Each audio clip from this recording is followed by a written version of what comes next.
Speaking of something else very exciting, they've been dancing across the North Dakota sky a lot lately. The northern lights are unlike any other space phenomenon. Yeah, that's for sure. But why do they happen? New this morning, meteorologist Amber Wheeler is here to explain that in this week's Weatherwise. Amber?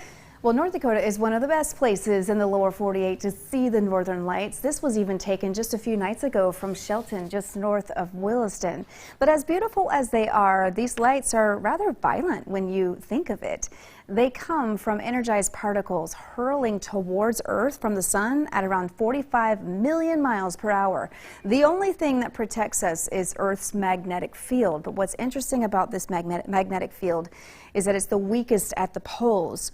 So those energized particles, which are protons and electrons, well, they hit the magnetic field and they basically travel along on the outside of that magnetic field here, and they take the path of least resistance. Once they make their way to the poles, that's when they're visible to us as colored light.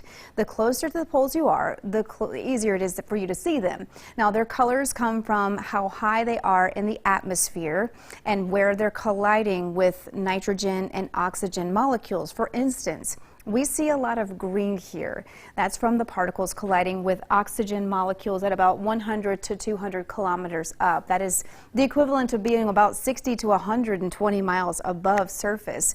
When there is high sunspot activity, they're much more visible, or the displays are much more vibrant. And while they've been studied for thousands of years, there's still a great deal of mystery around them.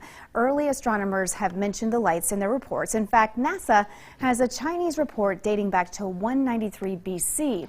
But it was in 1619 that Galileo, the famous Italian astronomer, named them the Aurora Borealis. Aurora after the Roman goddess of dawn, and Borealis after the Greek god of the north wind.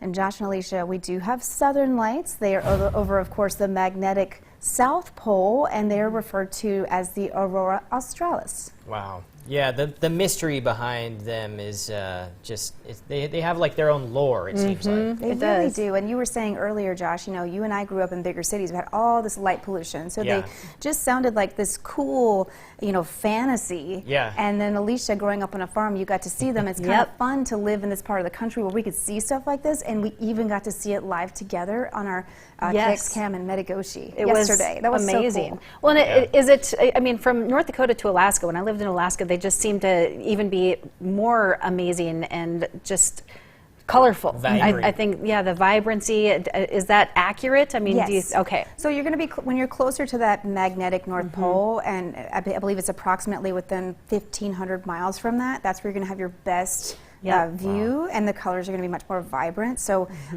we see them here, but not as often as you would, say, in northern Canada and Alaska. Yeah, it was amazing. All right, very interesting. Thank you so much, Amber. And keep it with us here this morning on Good Day to